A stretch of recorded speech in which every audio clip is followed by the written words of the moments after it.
Hi guys, எல்லோரும் எப்படி இருக்கீங்க? வெல்கம் டு அவர் மூவிஸ் மச்சான் சேனல். இன்றைக்கி தரமான ஒரு ரத்தம் தெறிக்க தெறிக்க கருணையே இல்லாமல் கொலை பண்ணுற ஒரு ஆக்ஷன் த்ரில்லர் மூவியை தான் நான் கொண்டு வந்திருக்கேன். சரியான ரிவெஞ்ச் ஸ்டோரி.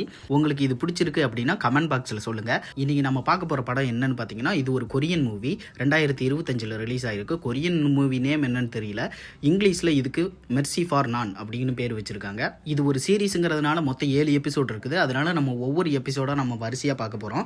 நான் முடிஞ்ச வரைக்கும் எல்லாம் சரி வாங்க கதைக்குள்ளே போகலாம். இந்த படத்தோட ஸ்டார்டிங் சீனே 2010 நடக்கிற மாதிரி ஃப்ளாஷ்பேக்கில் தான் ஆரம்பிக்குது. இவர் தான் நம்ம ஹீரோ. இது ஹீரோவோட தம்பி. ஹீரோவோட தம்பிக்கு ஒரு பெரிய பிஸ்னஸ் பண்ணுற கேங்ஸ்டர் கூட சேர்ந்து அவர் மாதிரி ஆகணும்னு ஆசை. அந்த பெரிய தலைக்கட்டுக்கு லெஃப்ட் ஹேண்ட் ரைட் ஹேண்ட்னு 2 பேர் இருக்காங்க. இதில் லெஃப்ட் ஹேண்டோட கேங்கில் நம்ம தம்பியை சேர்க்கணும்னா ஆப்போசிட் கேங் கூட நடக்கிற ஒரு சின்ன ஃபைட் காம்படிஷனில் இருக்கிறவனை அடிக்கணும். அதனால் அவனை அடித்து நம்ம தம்பியை கேங்கில் சேர்த்து விட வந்திருக்காரு நம்ம ஹீரோ. எல்லாம் சரியாக நடந்துச்சுன்னா உன்னை லெஃப்ட் கேங்கில் சேர்த்துக்குவாங்க அப்படின்னு ஹீரோ சொல்லிட்டு ஃபைட் நடக்கிற இடத்துக்கு கிளம்பி போகிறாரு.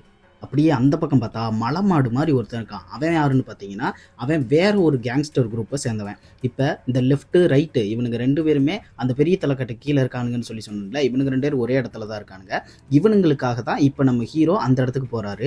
ஹீரோ போகும்போதே அவன் வந்துட்டான் வழி விடுங்க அப்படின்னு சொல்லி எல்லாரும் நவர ஆரம்பிக்கிறாங்க. உள்ளே போகிறாரு. போன உடனே கேங்கோட சின்ன தலைங்க 2 பேர்த்துக்கும் வணக்கத்தை வச்சுட்டு சண்டையை ஆரம்பிக்கிறாரு நம்ம ஹீரோ. சண்டை ஆரம்பிக்குது. எடுத்த உடனே பார்த்தா அந்த மலை மாடு நல்லா அடிக்க ஆரம்பிக்கிறாங்க. ஹீரோவோட கண்ணத்திலேயே வத்துன்னு ஒன்று வச்சிடறான். ஆப்போசிட் கேங்கோட லீடரு எகத்தாளமாக சிரிக்கிறான். அப்படியே சண்டை நடக்குது, தொடர்ந்து போய்கிட்டே இருக்குது. திருப்பி ஹீரோ வத்துன்னு ஒன்று அல்லையோட வெப்பாரு வருங்க. பையன் கலங்கிடுவான். அவ்வளோதாங்க, மேட்ச் ஆரம்பித்து எனக்கு தெரிஞ்சு 30 செகண்டு கூட இல்லை. ஒரு மாதிரி அவன் மலைமாடு வீக் ஆகிட்டான். அவ்வளோதான், ஹீரோ ஒரு ரொட்டேஷன் போட்டு வாயோட ஒரு உதச்ச உதையில அவன் வாயில் வெத்தலை போட வச்சிட்டாரு நம்ம ஹீரோ. அவ்வளோதாங்க, அதோட அவன் காலி. மேட்ச் முடியுது. போதும் அப்படின்னு சொல்லி கேங் லீடர் நிறுத்த சொல்லிடுறாங்க மேட்சை. ஆனால் தோல்வி தாங்க முடியாத ஆப்போசிட் கேங்கில் இருக்கவங்க கத்தியை தூக்க ஆரம்பிக்கிறானுங்க. நம்ம பசங்க சும்மா இருப்பானுங்களா? நம்ம கேங்கில் இருக்க எல்லாருமே கத்தியை தூக்குறானுங்க. அவ்வளோதான், ஹீரோ தான் முன்னாடி நிற்கிறாரு. ஹீரோ அவனுங்களை நோக்கி அப்படி போகிறாரு. அதோட கட்டு. சும்மா டைட்டில் அங்கே போட்டு ஆரம்பிக்கிறானுங்க சீசனோட ஃபர்ஸ்ட் எபிசோட. டைட்டில் முடிஞ்சு சீனை ஓப்பன் பண்ணால் கிட்டத்தட்ட ஒரு 3-4 பேர்த்த கொலை பண்ணி ஒரு 2 பேர் போட்டிருக்கானுங்க. 2 பேரும் இங்கிலீஷ் பேசுகிறானுங்க. அவனுங்க பார்க்க ஆளு கொரியன்ஸ் மாதிரியே தெரியல. அவனுங்க வேற நாட்டுக்காரனுங்க மாதிரி இருக்கானுங்க. அவனுங்களுக்கு எதிர்த்தாப்புல ஒருத்தனை கட்டி போட்டு வச்சிருக்கானுங்க. நீங்கள் யாருக்கிட்ட பணம் வாங்குனீங்க, எதுக்காக என்ன கொல்ல போகிறீங்க, நான் உங்களுக்கு யார் எவ்வளோ பணம் கொடுக்குறாங்களோ அதை விட உங்களுக்கு டபுள் அமௌண்ட்டாக நான் கொடுக்குறேன். இப்படி அவன் எதை சொன்னாலும் அதை கேட்க அவனுங்க தயாராக இல்லை. அவனுங்க இவனை கொலை பண்ணுறதுக்கு கத்தியை தூக்கிட்டு வரானுங்க. இவன் ஆல்ரெடி கட்டி போட்டு தான் இவனை உட்கார வச்சிருக்காங்க. இவன் சொல்கிறான், நான் போங்சாங் குரூப்பை சேர்ந்தவன் அப்படின்னு சொல்கிறான். சரி, இந்த போங்சாங் அப்படிங்கிற குரூப்பை பற்றி நான் உங்களுக்கு பின்னாடி சொல்கிறேன், உங்களுக்கு புரிய வரும். ஆனால் அவனுங்க 2 பேரும் இவனை கொல்றானுங்க. ஆக்சுவலாக இது ப்ரெசென்ட்டில் நடக்கிறது. அதாவது டைட்டிலுக்கு முன்னாடி நடந்தது மட்டும்தான் பாஸ்ட்டு. அது பிளாக் அண்ட் ஒயிட்டில் காமிச்சிருப்பேன். இது வந்து ப்ரெசென்ட்டில் நடக்கிற சீனரியோ. அப்படியே அங்கே சீனை கட் பண்ணால் லெஃப்ட் ஹேண்டு ரைட் ஹேண்ட்னு சொன்னேன்ல, இப்போ இவனுங்க 2 பேரும் பெரிய தலைக்கட்டு ஆகிட்டானுங்க. ஆல்ரெடி ஒரு பெரிய தலைக்கட்டு கீழே இவனுங்க வேலை செஞ்சானுங்கல்ல, இப்போ அவரு இல்லை. இவனுங்க 2 பேரும் தான் அவரோட இடத்துல இவன் ஒரு கேங்கா அவன் ஒரு கேங்கா ஃபார்ம் பண்ணி இவனுங்க 2 பேரும் பெரிய லீடராக இருக்கானுங்க. இவனுங்க 2 பேரும் பேசிக்கிறானுங்க.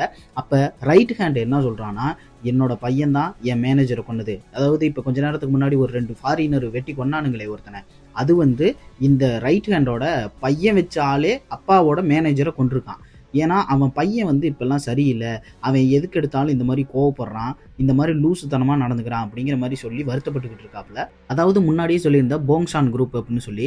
அதாவது போங்ஷான்னா என்னன்னா, இதை வந்து நீங்கள் இப்படி போங்ஷான்லாம் வைக்க வேணாம், பிஎஸ் குரூப்னு வச்சுக்கலாம். அதாவது ரைட் ஹேண்ட் இருக்கான்ல, அவன் குரூப் பேர் போங்ஷாங், அதாவது பிஎஸ் குரூப்பு. அப்புறம் இன்னொரு லெஃப்ட் ஹேண்ட் இருக்காப்புல இல்லை, அவரோட கம்பெனி பேர் லீ குரூப். மொத்தத்தில் லீ குரூப்பு, பிஎஸ் குரூப்பு, 2 குரூப்பு. பிஎஸ் குரூப்புங்கிறது ரைட் ஹேண்டோடது, லீ குரூப்புங்கிறது லெஃப்ட் ஹேண்டோடது. இதை வச்சுக்கிட்டிங்கன்னா படம் முழுக்க ஈஸியாக இருக்கும் புரிஞ்சுக்கிறதுக்கு. இப்போ லெஃப்ட் ஹேண்டும் ரைட் ஹேண்டும் எதுக்கு மீட் பண்ணி பேசிக்கிறாங்கன்னா, ரைட் ஹேண்டு சொல்கிறாரு, என்னோட பையன் ரொம்ப எல்லாம் மீறி போகிறான், ஆனால் அவனோட விஷயத்தில் இந்த மேனேஜர் தலையிட்டனால மேனேஜரை வெளிநாட்டுக்காரங்களை வச்சு போட்டான் என் பையன். இப்போ அந்த வெளிநாட்டுக்காரங்களை வச்சு போட்டான்ல, அந்த 2 வெளிநாட்டுக்காரங்களையும் நீ தான் போடணும் அப்படின்னு கேட்குறான். நான் எதுக்கு உன் விஷயத்தில் தலையிடணும், நீ வேறு பிஸ்னஸ்ஸு நான் வேறு பிஸ்னஸ்ஸு, நம்ம 2 பேர்த்துக்குள்ளே பிஸ்னஸ்க்குள்ளே இந்த மாதிரி கிளாஸ் நடக்கக்கூடாது அப்படின்னு சொன்னோடனே, இல்லை அதுக்காக இல்லை, என் பையன் என்னை மீறி இந்த விஷயத்தையெல்லாம் பண்ணுறான், ஆனால் அவனை எதிர்த்து பண்ணுற மாதிரி இருக்கும் நான் அவனுங்களை கொலை பண்ணா, அதனால எனக்காக நீ அவனுங்களை போடணும் அப்படின்னு சொல்லி ரைட்டு தலை லெஃப்ட் தலைகிட்ட கேட்டுக்கிறாப்புல. ஆனால் லெஃப்ட் தலை கொஞ்சம் நல்ல மனுஷன் தான், எதாக இருந்தாலும் நியாயமாக பண்ணணும் அப்படிங்கிற மாதிரி ஒரு கேங்ஸ்டர்னு வச்சுங்களேன். அவர் என்ன சொல்கிறாருன்னா, இருந்தாலும் நான் எதுக்கு ஓம் பிஸ்னஸ் இருக்கிற இதுக்குள்ளே நான் தலையிடணும், அது ஒரு மாதிரி அது சங்கட்டமாக இருக்கும், அது வேணாம் அப்படிங்கிற மாதிரி கேட்டுக்கிறாப்புல. இல்லை அப்படியெல்லாம் நீ நினைக்காத, நீ இந்த விஷயத்தை பண்ணி கொடுத்தீங்கன்னா உனக்கு ஒரு பில்டிங் ப்ராப்ளமாக இருக்குல்ல, அந்த ப்ராப்ளத்தை நான் சரி பண்ணி தரேன் அப்படின்னு சொல்லி கேட்டுக்கிறாப்புல. அது ஏதோ அவங்க பிஸ்னஸ்குள்ளே இருக்கிற டீலிங் போல், அதனால இந்த லெஃப்ட்டும் சரி அப்படின்னு சொல்லி ஒத்துக்கிறாப்புல. அடுத்த நாள் ஹீரோவோட தம்பியை கூப்பிட்டு லெஃப்ட் பேசுகிறாப்புல. லெஃப்ட்டுக்கு கீழே தான், அதாவது ஒரு மெயின் பொசிஷனில் ஹீரோவோட தம்பி இருக்காப்புல. அதுக்காக தான் ஃபஸ்ட்டு சீனில் பார்த்துருப்போம், ஹீரோ வந்து சண்டை போட்டு தம்பியை வந்து சேர்த்து விட்ருப்பாப்புல. இப்போ தம்பி வந்து இந்த லெஃப்ட்டுக்கு அடுத்த இடத்துல இருக்கிற லெவலுக்கு வந்துட்டாப்புல. இவர்கிட்ட என்ன சொல்கிறான்னா, இந்த மாதிரி பிஎஸ் குரூப்போட ரைட்டு வந்திருந்தான், என்கிட்ட இந்த பிரச்சனை இருக்குதுன்னு சொல்லி சொன்னான், அந்த பிரச்சனையை சரி பண்ணி கொடுத்தா நம்மளோட பில்டிங் ப்ராப்ளம் எல்லாம் அவன் சரி பண்ணி கொடுக்குறேன்னு சொல்லி சொன்னான், அதனால இந்த விஷயத்தை நீ டேக் கேர் எடுத்துக்கோ, நீ தான் அதை சரி பண்ணி கொடுக்கணும் அப்படிங்கிற மாதிரி சொல்லி கேட்குறான். ஆனால் நம்ம எதுக்காக சார் அந்த விஷயத்தை பண்ணணும், இது பிஸ்னஸ்குள்ளே ஒரு கிளாஸ் தான் ஏற்படுத்தும், அது இல்லாமல் நம்ம அந்த அவங்களோட பிஸ்னஸ்குள்ளே நம்ம தலையிடவே வேணாம் அப்படிங்கிற மாதிரி இவர் கேட்டுக்கிறாப்புல. இல்லை நான் சொல்கிறத நீ செய்ய, இந்த மாதிரி பண்ணும்போது நம்மளோட பில்டிங் ப்ராப்ளத்தை அவன் சரி பண்ணி கொடுக்குறேன்னு சொன்னான், இது ஒரு நட்பு தான் நம்மளுக்குள்ளே ஏற்படுத்தும், அது இல்லாமல் எனக்கு அடுத்து நம்மளோட கம்பெனியோட அடுத்த வாரிசாக ஒன்றை நான் கொண்டு வரணும்னு தான் நான் நினச்சிக்கிட்டு இருக்கேன், ஏன்னா உன் மேலே எனக்கு அவ்வளோ நம்பிக்கை இருக்குது, நீ இந்த விஷயத்தை பண்ணினா நாளை பின்னவும் உனக்கு இது யூஸ்ஃபுல்லாக இருக்கும் அப்படிங்கிற மாதிரி இவர் சொல்லி கேட்டுக்கிறாப்புல. அவனும் சரி அப்படின்னு சொல்லிட்டு அந்த விஷயத்தை பற்றி விசாரிக்க ஆரம்பிக்கிறான். இந்த விஷயத்தை விசாரிக்கிறதுக்காக நம்ம தம்பி கிளம்பி போய்கிட்டு இருக்காப்புல. இந்த கார் டிரைவராக இருக்காருல்ல, இவனை வந்து நீங்கள் நல்லா நோட் பண்ணிங்க, படம் முழுக்க இவரும் வருவார். இவரை வந்து இந்த தம்பியோட ஃப்ரெண்டு அப்படின்னு சொல்லி வச்சுக்கலாம். அந்த தம்பியோட ஃப்ரெண்டாக தான் இருப்பாப்புல, இருந்தாலும் கார் டிரைவர் மாதிரி ஒரு பிஏ மாதிரி கூடவே இருப்பாப்புல. இவங்க ரெண்டு பேரும் ரைட்டோட பையனை மீட் பண்ணுறதுக்காக அவனோட ஹோட்டலுக்கு போகிறாங்க. ஹோட்டலுக்கு உள்ளே போய் பார்த்தா அந்த ரெண்டு ஃபாரினர்ஸும் ரைட்டோட பையனோட உட்காந்து தான் பேசிக்கிட்டு இருக்கானுங்க. உள்ளே போன உடனே நீங்கள் ரெண்டு பேரும் பேசாமல் உங்கள் ஊருக்கே ஓடி போயிருங்க, பெரிய பிரச்சனையாக போகுது அப்படின்னு சொல்லி கேட்குறான். இருந்தாலுமே அவனுங்க ரெண்டு பேரும் எதுவும் பேசல. அவனுங்களுக்காக வக்காலத்து வாங்கிட்டு யார் பேச வரானா, ரைட்டோட பையன். நீ லீ குரூப்பை சேர்ந்தவன் தானே, உனக்கு இங்கே என்ன வேலை, நீ எதுக்கு சம்மந்தமே இல்லாமல் இங்கே வந்து பேசிக்கிட்டு இருக்க அப்படின்னு கேட்குறான்.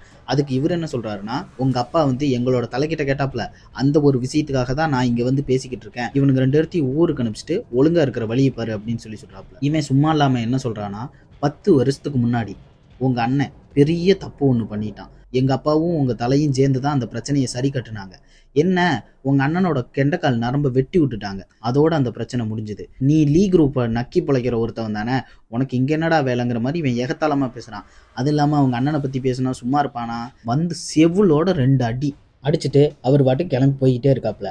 ஆனால் இவன் என்ன சொல்லி கத்துறானா, நீ ரொம்ப பெரிய தப்பு பண்ணிட்ட அப்படின்னு சொல்லி இவன் கத்துறான். அதோட இந்த சீன் முடியுது.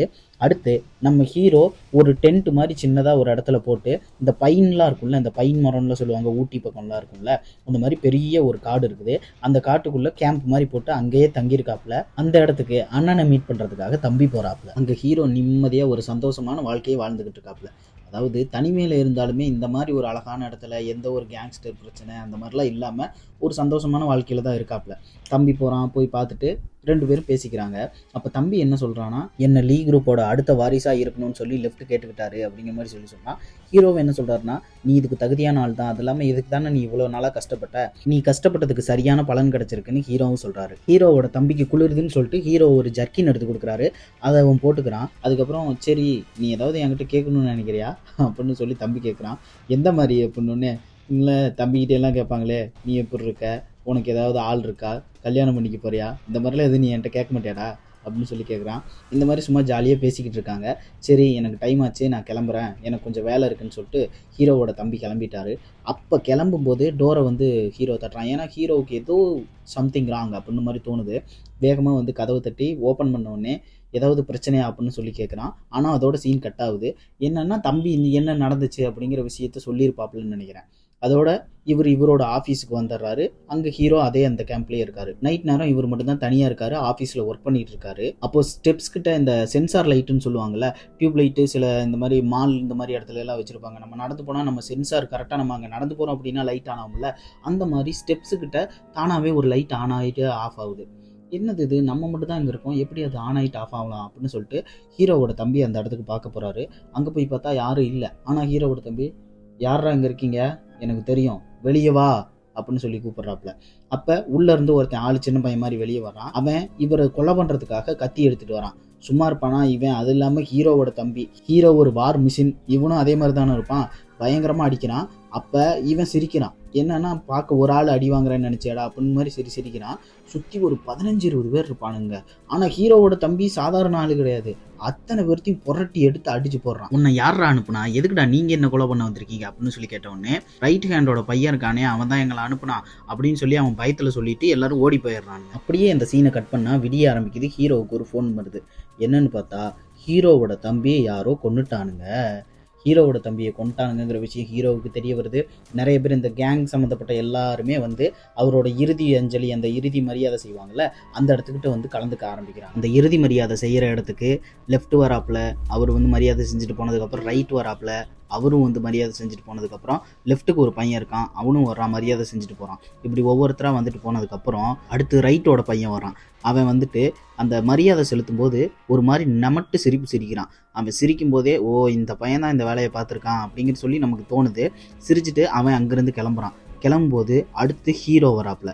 ஹீரோ வந்துட்டு அந்த இறுதி மரியாதை செய்கிற இடத்துல போய் இறுதி மரியாதை செஞ்சுட்டு தம்பியோட பாடி எங்கே இருக்குதோ அந்த இடத்துக்கு போய் தம்பியோட பாடியை பார்த்துட்டு அந்த இடத்துல ஒருத்தர் இருப்பார். இதுக்கு யார் யார் காரணம் அப்படிங்கிறது எனக்கு தெரிஞ்சாகணும் அப்படிங்கிற மாதிரி ஒருத்தன்ட்ட கேட்குறாரு. அங்கே அப்படியே சீனை கட் பண்ணால் லெஃப்ட்டும் ரைட்டும் சரக்கை போட்டுக்கிட்டு பேசிக்கிட்டு இருக்காங்க. லெஃப்ட் என்ன சொல்கிறாருன்னா, இந்த மாதிரி உன் விஷயத்துக்காக தான் நான் உள்ளே வந்தேன், ஆனால் இப்படி ஒரு விஷயம் நடந்திருக்கவே கூடாது அப்படின்னு சொல்லி ரொம்ப வருத்தப்படுறாப்புல. அப்போ ரைட் என்ன சொல்கிறான்னா, சரி உனக்கு தான் ஒரு பையன் இருக்கானே, பேசாமல் அவனை நீ அடுத்த வாரிசாக கொண்டு வா, இதுதான் சரியான நேரமாக இருக்கும், நீ அவனை அடுத்து உள்ளே கொண்டு வா அப்படிங்கிற மாதிரி பேசிக்கிட்டு இருக்காங்க. பேசிக்கிட்டு இருக்கும்போது ஹீரோ அந்த இடத்துக்கு வரான். அங்கே உள்ளே வந்த உடனே 2 பேர்த்துக்கும் வணக்கம் வைக்கிறாரு. வணக்கம் வச்ச உடனே ரைட் என்ன சொல்கிறான்னா, நீ இந்த இடத்துக்கு வரக்கூடாதுன்னு உனக்கு தெரியுமில்ல, நீ சத்தியம் பண்ணியிருக்க, நான் உங்களுக்கு பண்ணி கொடுத்த சத்தியத்தை இத்தனை வருஷமாக நான் காப்பாற்றிக்கிட்டு தான் இருந்தேன், ஆனால் நீங்கள் என்கிட்ட என்ன சொல்லியிருந்தீங்க, என் தம்பிக்கு எந்த பிரச்சனையுமே ஆகாதுன்னு சொன்னீங்க, ஆனால் இப்போ அவனே உயிரோட இல்லை, நீங்கள் உங்கள் சத்தியத்தை காப்பாற்றலை, அந்த ஒரு காரணத்தினால தான் இப்போ நான் இங்கே வர வேண்டிய நிலைமை ஆயிடுச்சு அப்படிங்கிற மாதிரி சொல்கிறான். சொல்லிட்டு 2 பேர்த்தையும் பார்த்து என்ன கேட்குறாருன்னா, நீங்கள் ஏதாவது இந்த இப்போ நடந்த விஷயத்தை பற்றி ஏதாவது சொல்லணும்னு நினைக்கிறீங்களா அப்படின்னு கேட்டவுடனே 2 பேரும் ஒரு மாதிரி முழிக்கிறாங்க. சரி உங்கள் அமைதியே என்ன நடந்திருக்கும்னு சொல்லிடுச்சு, சரி நான் கிளம்புறேன் அப்படின்னு சொல்லிட்டு கிளம்புறான். லெஃப்ட் வந்து நில்லு கீஜோ நில்லு அப்படின்னு சொல்லிட்டு போகிறாப்புல. இருந்தாலுமே ஹீரோ கேட்கல, அங்கேருந்து கிளம்பிடுறாரு. கிளம்பி நேராக எங்கே போகிறாருன்னா, அந்த தம்பி தங்கியிருந்தானே அந்த ஃப்ளாட்டுக்கு போய் பார்க்குறாப்புல. தம்பி யூஸ் பண்ணிக்கிட்டு இருந்த அந்த பொருளெல்லாம் அங்கே தான் இருக்குது. அதெல்லாம் பார்த்தோன்னே ரொம்ப ஃபீல் ஆகுறாரு. ரொம்ப நாளைக்கு முன்னாடி ஹீரோவோட தம்பி இவங்கெல்லாம் ஜாலியாக இருக்கும்போது ஒரு ஃபோட்டோ எடுத்திருப்பாங்க. அந்த ஃபோட்டோவை எடுத்து பார்க்குறாரு. ரொம்ப இருக்க ஃபீல் அதிகமாகுது. அந்த இடத்துல இருந்து அடுத்து ஸ்ட்ரைட்டாக எங்கே போகிறாருன்னா போலீஸ் ஸ்டேஷனுக்கு போகிறாரு. அங்கே என்னன்னா, ஏற்கனவே இந்த நாள் கொலை பண்ணுறதுக்காக கொஞ்சம் பேர்த்த அனுப்பி விட்டுருந்தான்ல ரைட்டோட பையன், அவனை வந்து பிடிச்சி போலீஸ் ஸ்டேஷனில் வச்சுருக்காங்க. அங்கே போயிட்டு மீட் பண்ணிவிட்டு நான் அவனை பார்க்கணுன்னு சொன்னோடனே, சார் இல்லை அதுக்கெல்லாம் ரூல்ஸ் கிடையாது, உங்களை அனுமதிக்க முடியாது அப்படிங்கிற மாதிரி ஒருத்தன் வந்து சொல்கிறான். ஹீரோவுக்கு அங்கே இருக்க போலீஸு இவங்களெல்லாம் நல்லா தெரிஞ்சிருக்கும் போல்.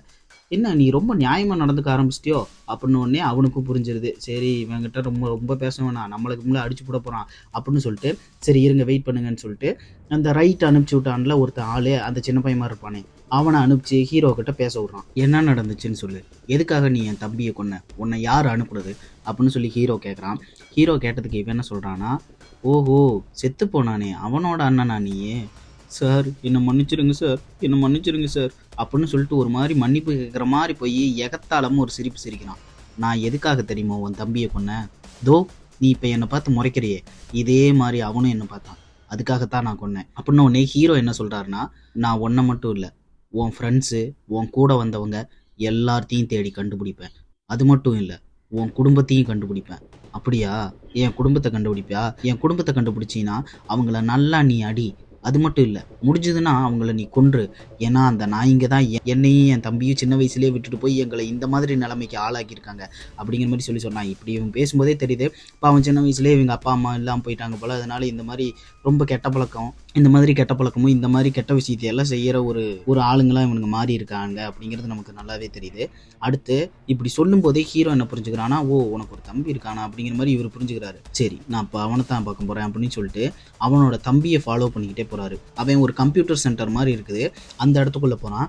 அங்கே உள்ளே போன உடனே இவன் ஆல்ரெடி போலீஸ் ஸ்டேஷன்லேருந்து எப்படியும் அந்த அவனுங்க ரவுடி கேங்காக தானே இவனுங்கெல்லாம் இருக்காங்க, அங்கே வந்து அவன் இன்ஃபர்மேஷனை பாஸ் பண்ணிட்டான் போல். அவனோட கேங்கை சேர்ந்தவங்க யார், இந்த சின்ன பையமாக இருந்தானே அவனோட கேங்கை சேர்ந்தவனுங்க ஹீரோவை அடிக்க வரானுங்க. அது இல்லாமல் அந்த கம்ப்யூட்டர் சென்டரில் இருக்க எல்லாத்தையுமே வெளியே போங்க இங்கே ஒரு சம்பவம் நடக்க போகுது அப்படின்னு சொல்லி எல்லாத்தையும் துரத்தி விட்டு ஹீரோ கிட்ட சண்டைக்கு போக போகிறானுங்க. இந்த சின்ன கேங்க்கு ஒருத்தன் லீடர் மாதிரி இருக்கான். அவன் என்ன சொல்கிறான்னா, நீ தான் அவனை போய் மிரட்டினியாமல, சரி இப்போ நீ என்ன படம் காட்டுறேன்னு நாங்களும் தான் பார்க்குறோமே அப்படிங்கிற மாதிரி பேசுகிறான். பேசிக்கிட்டு இருக்கும்போதே ஒருத்தன் கத்தி எடுத்துகிட்டு ஹீரோவை வெட்ட போகிறான். அவனுக்கு தவடால் ஒரு குத்து, பையன் சுருண்டு விழுவுறான்.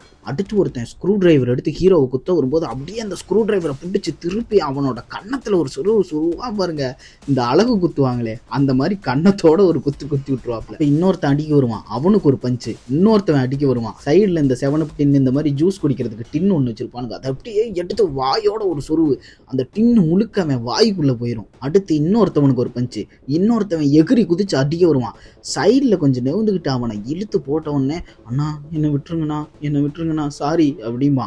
அப்படியே பொறுமையா அவன் காலை பிடிச்சு தூக்கி டப்புன்னு காலோட ஒரு உதங்க, அப்படியே காலு உடஞ்சி திரும்ப பாருங்க. ஐயோ உடம்பே சிலுத்துரும் அந்த சீனை பார்க்கும்போது. எகத்தாளமா பேசிக்கிட்டு வந்தவனுங்களா, நீ போடா அப்படின்னு சொல்லி எல்லாரும் கதற ஆரம்பிச்சிருவானுங்க. சும்மா ஒரு 20 பேர் இருப்பானுங்க. ஐயோ ஒரே ஆளு வச்சு செய்வாங்க 20 பேர்த்தையும். அப்பா கொடூரமாக செம்ம ஆக்ஷன் சீனாக இருக்குங்க அந்த சீன் பார்க்குறதுக்கு. ஸ்டார்டிங்கில் ஒருத்தன் எகத்தாலமே பேசினானே சின்ன கேங் லீடரு, அவன் வந்து சார் தெரியாமல் பண்ணிட்டோம் சார், எங்களை விட்டுருங்க சார் அப்படிமா. ஒரே குத்து தான், அவன் வாய் வெத்தலை போட்டுக்கும். அப்போ இந்த கேங் லீடரோட தம்பியை ஃபாலோ பண்ணிட்டு தானே ஹீரோ வந்திருப்பான். அவன் ஒரு இடத்துல ஒளிஞ்சிக்கிட்டு அழுதுகிட்டு இருப்பான். இவன் போயிட்டு சரி அவன் ரொம்ப நல்ல பையமாக இருப்பான், நம்மளும் சரி ஹீரோ விட்டுருவார் அப்படிங்கிற மாதிரி நினைப்போம். ஆனால் அவன் பக்கத்தில் போய் ஹீரோ குனிவான், ஆனால் அவன் கத்துவான். அதோட இந்த எபிசோட முடிக்கிறாங்க. அதுக்கப்புறம் எண்ட் கிரெடிட் சீன் மாதிரி ஒன்று காமிக்கிறாங்க. அங்கே என்ன நடந்துச்சு அப்படின்னா, ஹீரோவோட தம்பி போட்டு எல்லாத்தையும் பொழந்து கட்டின உடனே இவனுங்க அழுதுட்டு எல்லாரும் ஓடிட்டானுங்க. ஹீரோவோட தம்பி இவனுங்க எல்லாத்தையும் அடிச்சு துரத்திட்டான். ஆனால் திருப்பி ரிட்டன் உள்ளே போகும்போதே எவனோ ஒருத்தன் உள்ளே நிற்கிறான், வேற ஒருத்தவன் இவனை போட்டிருக்கான் அப்படிங்கிறது நமக்கு தெரிய வருது. சரி, இதோட முதல் எபிசோடு முடியுது. அடுத்த எபிசோடு இன்னும் விறுவிறுப்பாக இருக்கும் போது மறக்காமல் எல்லாரும் ஃபாலோ பண்ணி கண்டினியூ பண்ணி பாருங்கள். அப்படியே ஒவ்வொரு எபிசோடும் போக போக போக அப்படியே ட்விஸ்ட்டுக்கு மேலே ட்விஸ்ட்டாக வருங்க. சரி, உங்களுக்காக ஒரு ஹிண்ட் தரேன். அடுத்த எபிசோட்ல எல்லாம் என்ன ஆக போகுதுன்னா, 10 வருஷத்துக்கு முன்னாடி ஹீரோ ஏதோ பெரிய சம்பவம் பண்ணியிருக்கான் அப்படிங்கிற மாதிரி சொல்கிறாங்க. அதுக்கான விடையெல்லாம் அடுத்து வர எபிசோடில் தான் தெரிய வரும். ஹீரோவோட கெண்டக்கால் நரம்பை எதுக்கு கட் பண்ணி விட்டாங்க அப்படிங்கிறதெல்லாம் அடுத்த எபிசோடில் போக போக தெரிய வரும். மறக்காமல் அப்படியே எல்லாரும் ஃபாலோ பண்ணி எல்லா எபிசோடையும் வரிசையாக பாருங்கள். நான் முடிஞ்ச வரைக்கும் சீக்கிரமாக ஒவ்வொரு எபிசோட அப்லோட் பண்ணுறேன். உங்களை அடுத்த வீடியோவில் சந்திக்கிறேன். பாய்.